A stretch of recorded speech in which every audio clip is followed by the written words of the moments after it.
अच्छा बच्चों, आज हम नेक्स्ट एमसीक्यूज पे करने लगे हैं। एमसीक्यूज नंबर है 16। The parameter p is the square of the function of its area.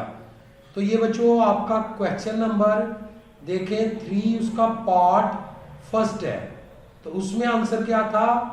4a under root ए।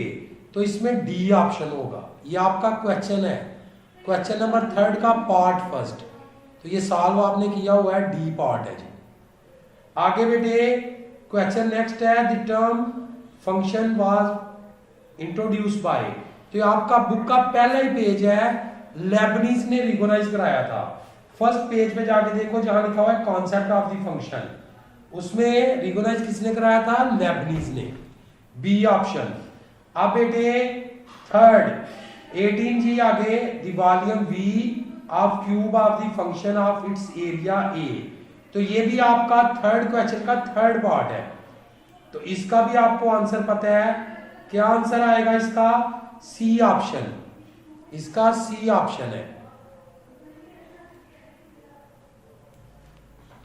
आगे जी नेक्स्ट देखें 19, f minus x is equal to f x for all x is the domain of f then f is. तो ये तो आपको पता है बेटा, definition है किसकी?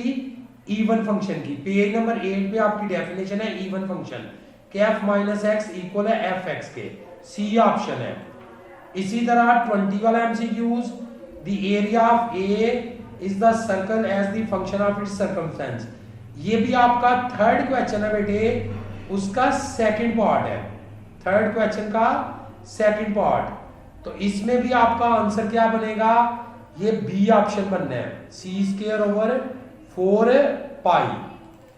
आप आगे बेटे नेक्स्ट था 21, the symbol y is equal to f of x is equal to f of x. अब इसमें किसने ये रिकॉग्नाइज कराया था? Swiss mathematician.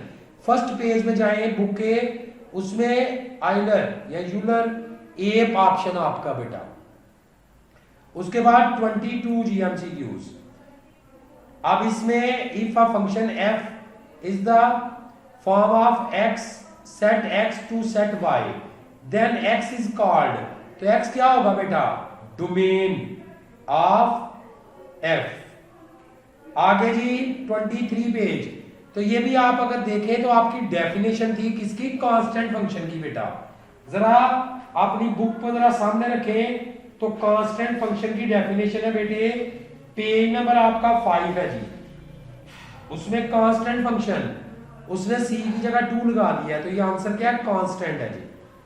24 ये तो बिल्कुल ही सिंपल है, जीरो पुट करना है। जब आपने जीरो पुट करना है तो आंसर क्या आ जाना है? -1।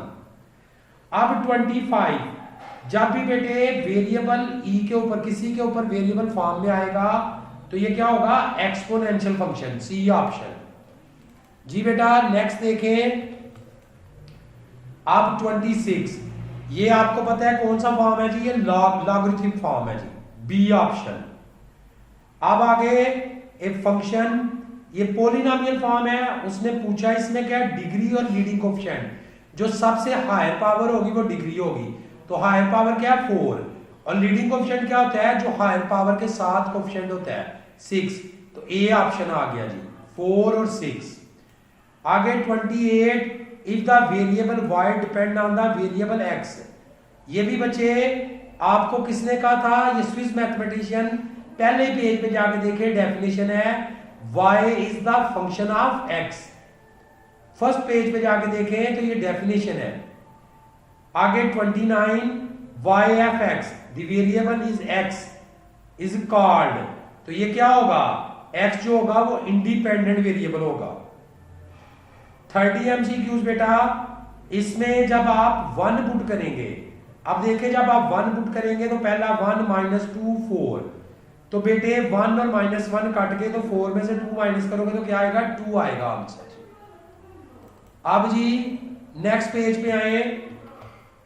अब 31 जी, एफ एफ एक्स स्क्वायर। ये भी बेटा आपकी एग्जांपल है पेज नंबर 2 पे। अब उसने इसमें रेंज पूछी है, डोमेन पूछता तो डोमेन इसकी होती set of all the real number. तो रेंज इसमें क्या है? जब आप कुछ भी पुट करते हैं तो वैल्यू नॉन नेगेटिव आती है। तो ये क्या आएगा? A option.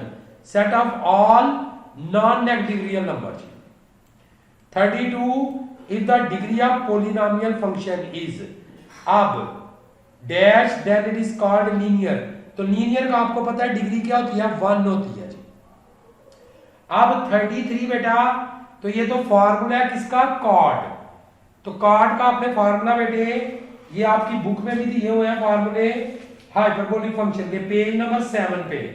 तो कॉड का फॉर्मूला क्या था बेटे, ये फॉर्मूला बनेगा सी ऑप्शन, ई x plus E minus x over ई x minus E minus x. और 34 ये फिर उसी पेज पे 7 पेज पे, तो बेटे कॉस हाइपरबोलिक फंक्शन, उसने पूछा क्या ये कौन सा फंक्शन है, तो डेफिनेट है ये हाइपरबोलिक, बेटा हाइपरबोलिक फंक्शन है जी, ठीक है, हाइपरबोलिक कोसाइन, ये बी ऑप्शन आएगा जी। ठीक हो गया, क्लियर है जी बेटा। ये यहां तक ही आज, फिर नेक्स्ट वीडियो में इंशाल्लाह बाकी अगले करेंगे जी हम।